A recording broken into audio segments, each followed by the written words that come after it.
What's up YouTube? So today I want to look at Ujju Hive 2. It's an incredibly deep synthesizer with, almost every single kind of feature you could ever imagine in a plugin.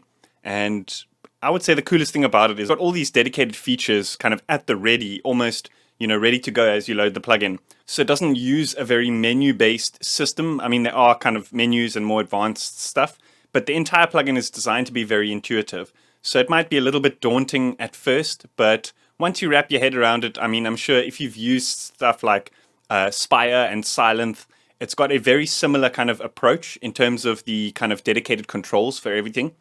But it pushes things a lot further in various aspects. And I kind of want to outline those aspects in this video, as opposed to just comparing kind of presets and comparing, what the basic waves sound like from one synth to another. I kind of want to show you what I think makes this synth incredibly special. I mean, nowadays, we've kind of got to the point where, most of the plugins on the market sound good, and they're mostly capable of a lot of similar kind of sound design techniques and tasks and that kind of thing. So it's these kind of little differences which I think make it special in terms of how those differences are going to integrate into your workflow and stuff like that.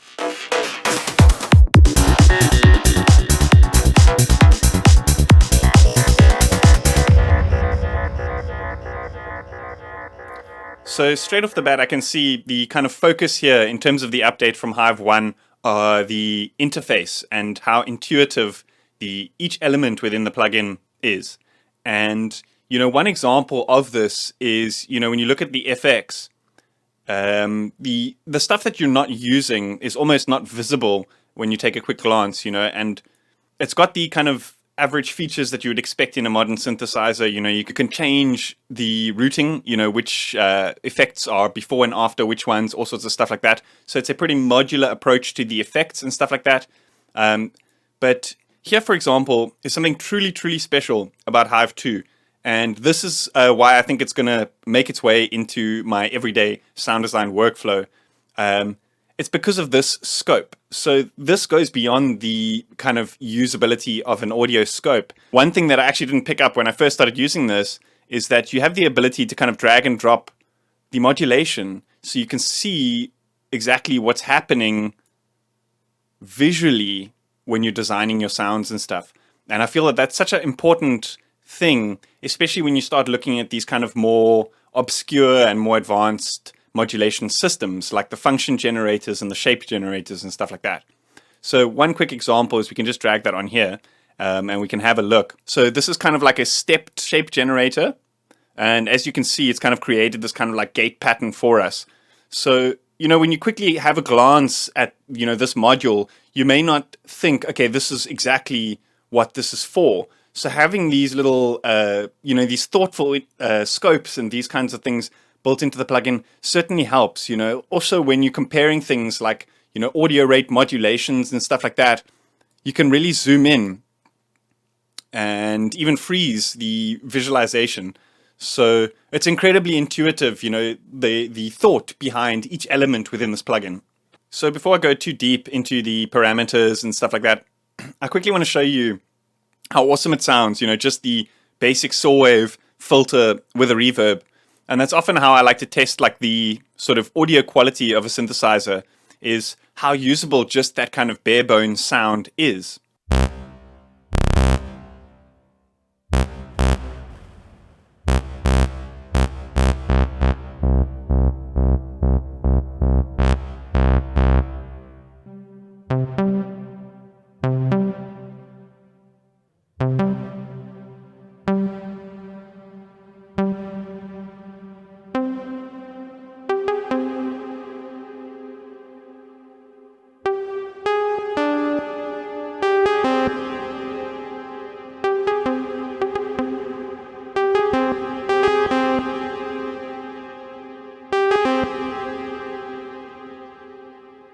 So another thing that makes this plugin truly special is the very intuitive modulation matrix system.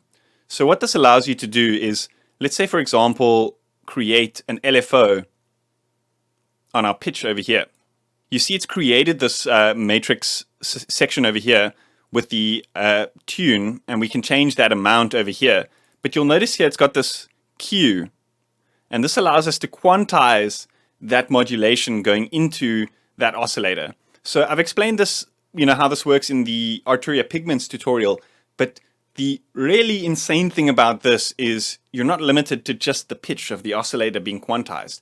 You can quantize the pitch of the resonant filter, for example. And I'm going to show you guys in a sec why that's so awesome to create like ambiances and stuff. But just to start, I want to show you guys how cool this is. So we can do, for example, a complete minor scale or a minor chord, which is just 3 notes in the scale, which I find works a little bit better for these kind of arpeggiators and stuff.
So here what we've done is we've actually turned down the input volume of the filter.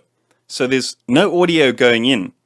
The tone that you're hearing is created from the resonant, well, obviously it's kind of emulating an analog filter, but how that would work is it's the actual components resonating at a certain frequency that creates the tone. It's obviously emulated digitally, but it just goes to show how effective using quantize on other modulations can be other than something like pitch, to create a kind of more melodic kind of approach to your kind of more atmospheric modulations and stuff like that.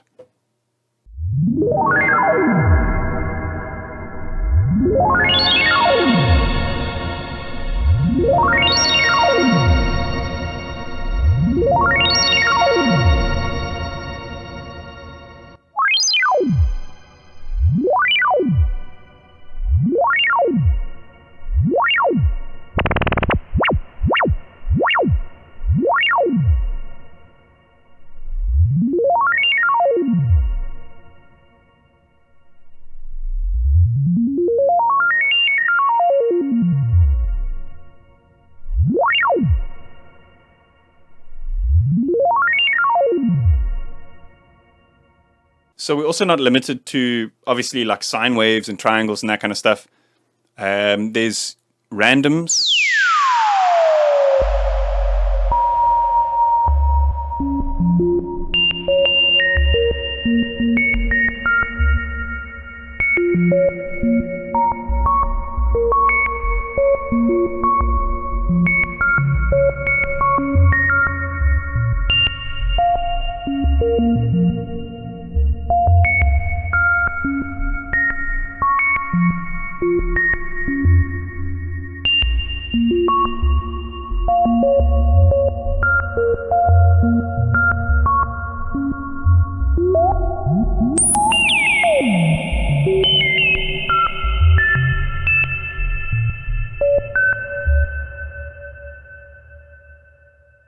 So this is really cool when you couple it with just a little bit of oscillator, even something like noise or something like that can help to add just a little bit of texture to that really kind of pure tone of the resonant filter.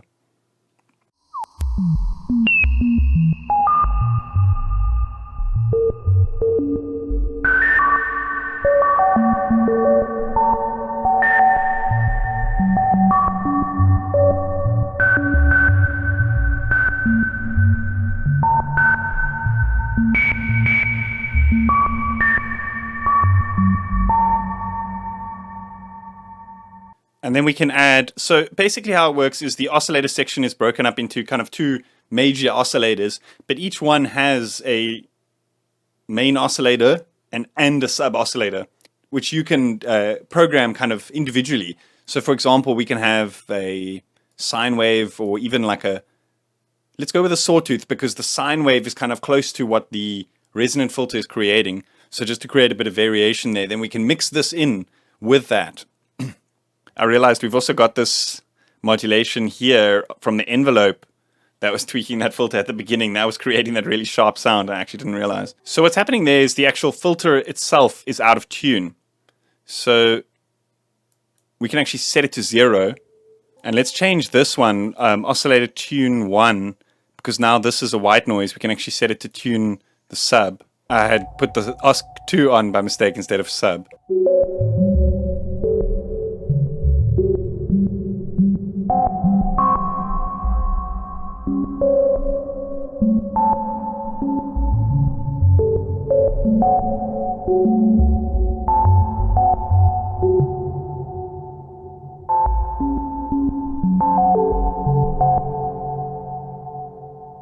Okay, so we've looked at the really intuitive modulation system, and I want to show you guys this kind of XY macro thing that makes this plugin really cool. So I believe you've also got these kind of macro controls here, so you can do them as individual controllers, and it does come pre-mapped with a couple of the controllers, so you'll probably have to change these. So let's say, for example, I want this one to control like the volume of that sub.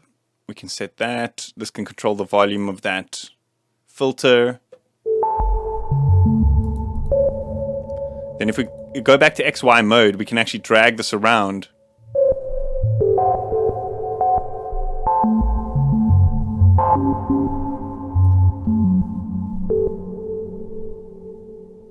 So this is cool for creating like different ways of playing your patches, you know. Let's say, for example, go to the effects over here, and let's set these to control like the mix and the dampening.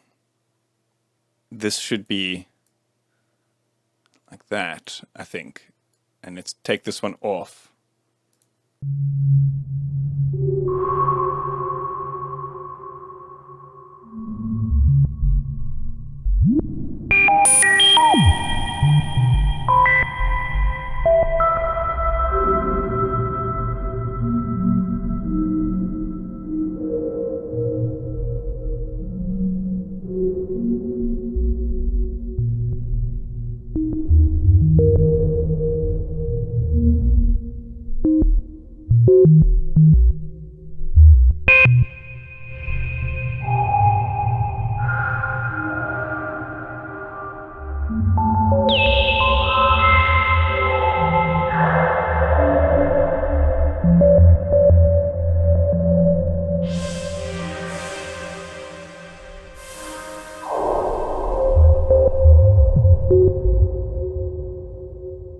Wowza, that is so sick. I love it. I love it. But these kind of like different approaches to these kind of same features that we see in a lot of the synthesizers. So very, very inspiring plugin for sound design and that type of thing.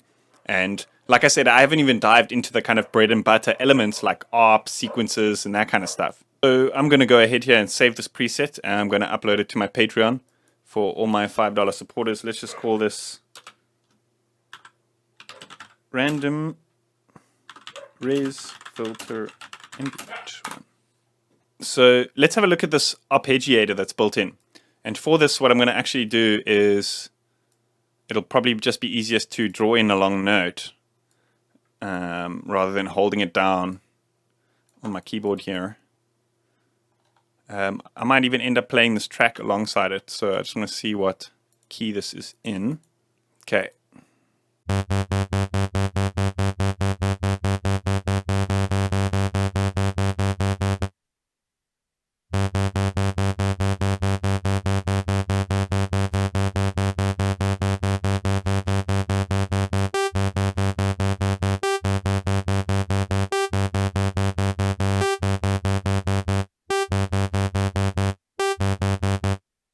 Dropdown is a little bit annoying. I would like a slide. I think that'd be cool because now you've got to like actually do that. But hey, these types of sequences are very powerful, specifically for my type of workflow, for where I don't really know the scales and stuff like that. But I'm going to get into another feature that makes this really cool. I generally go by the numbers because I'm more used to transposing my stuff to fit into a scale as opposed to knowing what scales work and stuff like that. So I'm kind of more used to a number system, but I find these drop downs a little bit annoying.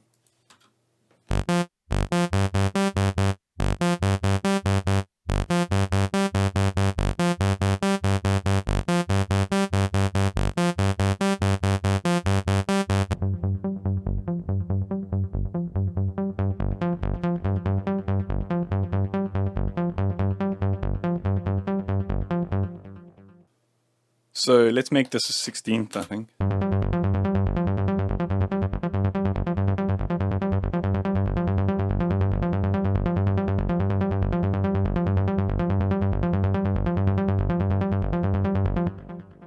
Cool. So let's look at some of these function generators and shape generators and stuff like that. So it's probably easiest to outline this on something like a filter, where you can kind of most easily hear what's happening there. So I actually also just want to fatten the sound up by adding a sub.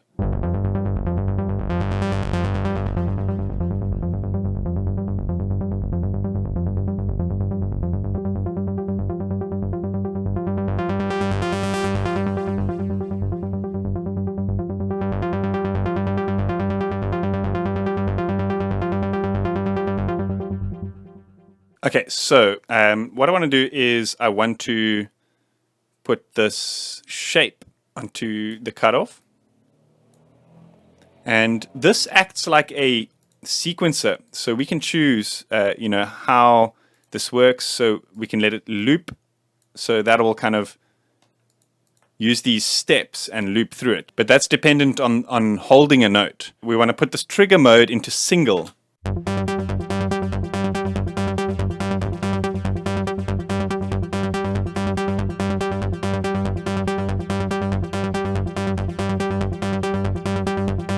And this is cool because we don't have to have those 3 steps, we can have like an odd number of steps or something like that.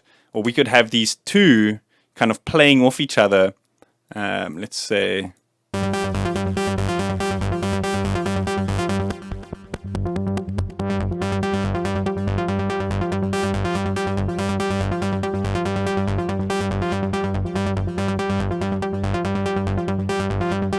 Or we could like change the time base of one of them compared to the other.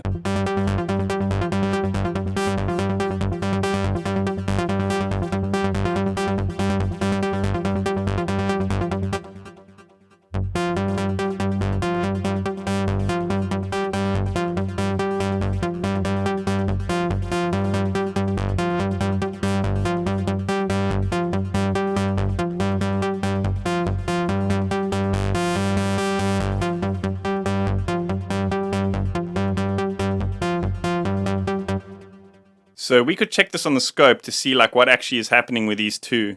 Or we could add, for example, like a function generator.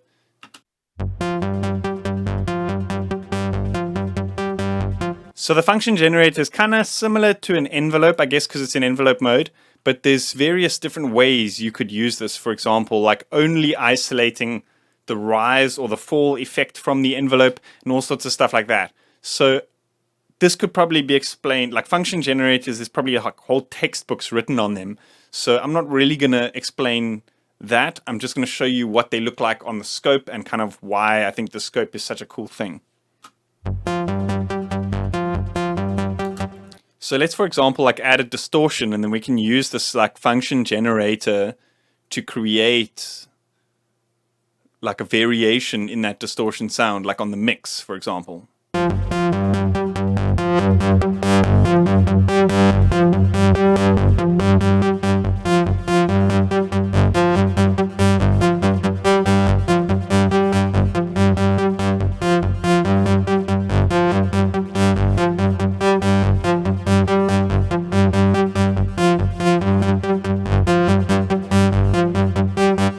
So here in follow mode, we've set it to like receive the modulation input from the shape generator, and then it's applying its own kind of like envelope generator on that modulation. So you're changing the way that the modulation is sending out of the output when you're using one of these inputs and stuff. And you're not limited to only that kind of like envelope output. You've got various kind of stages in that output where it sends. So for example, if you've got, I guess follow is probably not the right thing, but in like a cycle mode, you'll see here, for example, it only triggers on the rise of the cycle. And we could have that doing something like a vibrato effect on the oscillator.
One last thing I wanted to chat about before I wrap things up.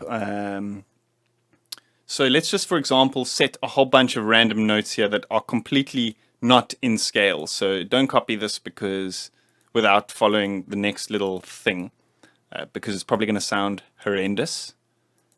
So let's just punch in a bunch of random ones. Like I said, totally not in scale. Just to get a more accurate reference, I'm going to put them all in a similar kind of register. And then here, I just want to solo it again.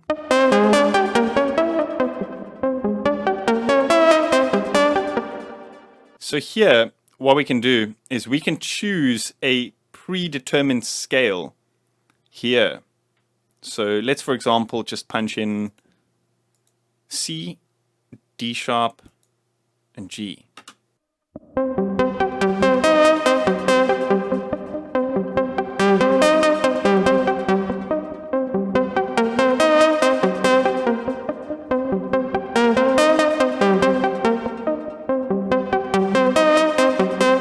So we can change the scale of what that sequence is generating on screen here. So I think this is an absolutely mind-blowing feature for performance and just for kind of tweaking and sound design and fitting almost any patch into the track that you're working on. Because most of the time, the scales and stuff, specifically for those chords and sequences and arps, don't always work in a track that you might be making.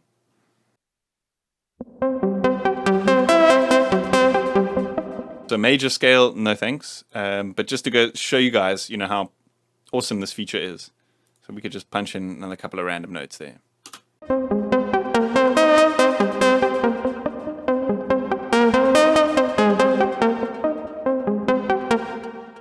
So obviously this is the G minor scale, which I believe is this note, then this note, then this note. I might be wrong. So this will then fit into the track.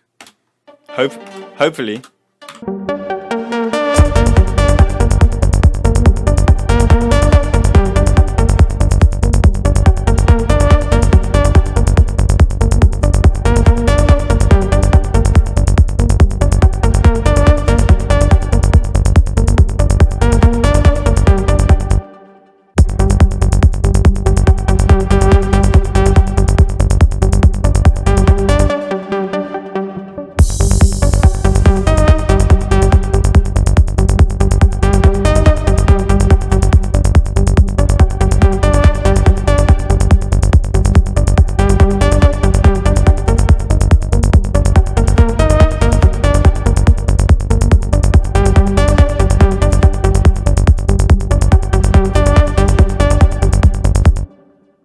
Awesome. That is a super cool plugin. I hope you enjoyed this video. Let me know what you think in the comments. A big thanks to Yuhi for sending me this plugin to show you guys. I would say that this one's going to replace my kind of silent type of synths.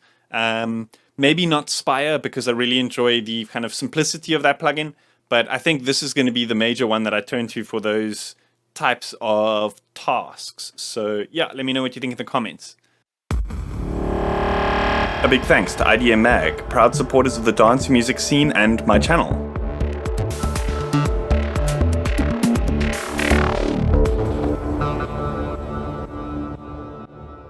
Hit that like button, hit that subscribe button. See you guys next time.